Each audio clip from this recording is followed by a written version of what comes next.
Good afternoon, cool kids. How's everybody doing on this birthday boy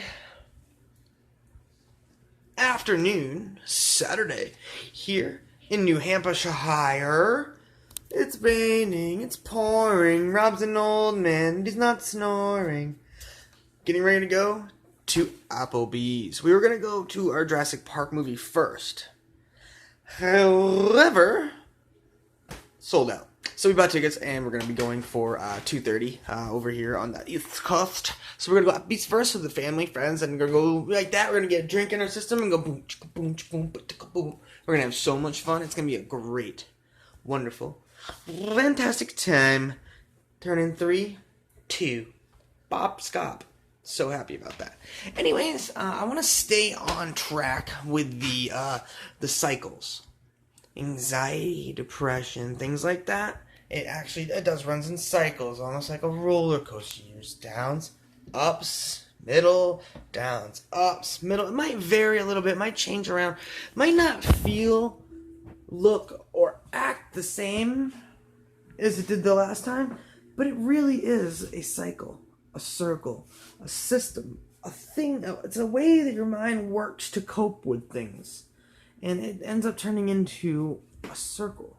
Not a good one, not a nice one, not like a set, alignment that you'd want, but it's just how you deal. It's how you cope. It's how your brain ends up working. It's the chemical imbalances, everything else.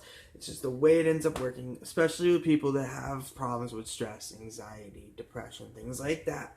It just happens like that. And it's sad, it's horrible, and it's not good.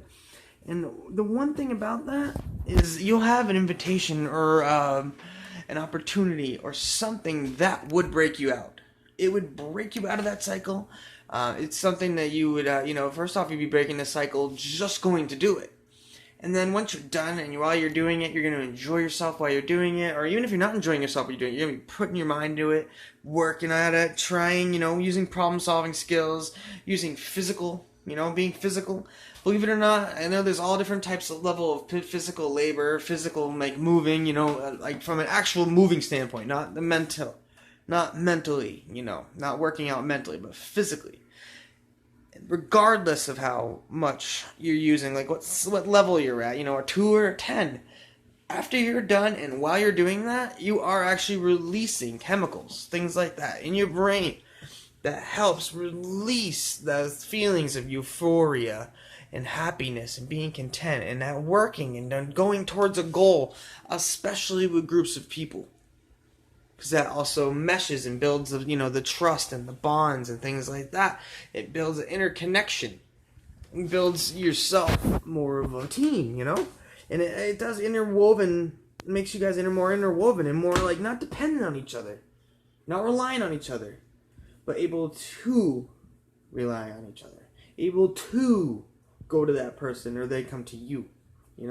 That's why workplaces and teams and all those things, they'll go to those skill building seminars out in the woods somewhere, and you're doing different different tasks, things like that has absolutely nothing to do with your work. It's not like you're building a skill that you're going to use in the office while you're out there playing tug of war, trying to figure out the maze to get through, or how to unlock something, or the way to where the next clue is going to be and what this clue means. So you're not going to be using any of those things in your actual work to make your work better, but you're all using those problem solving skills.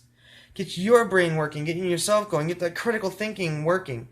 And especially in the group, it gets you to all work together. Everyone has a different task, everyone has a different idea, everything like that. And you need to break out of that cycle, out of what you're doing, and actually go and do whatever that activity is, wherever it might be, whatever it is. Take that opportunity, take that chance. Even though your brain's saying, don't do it. Someone's going to make fun of you, something's horrible's going to happen, you're going to embarrass yourself, you're going to hurt yourself, you're going to do this, you're going to do that. No one's going to want you there, everyone hates you, blah, blah, blah.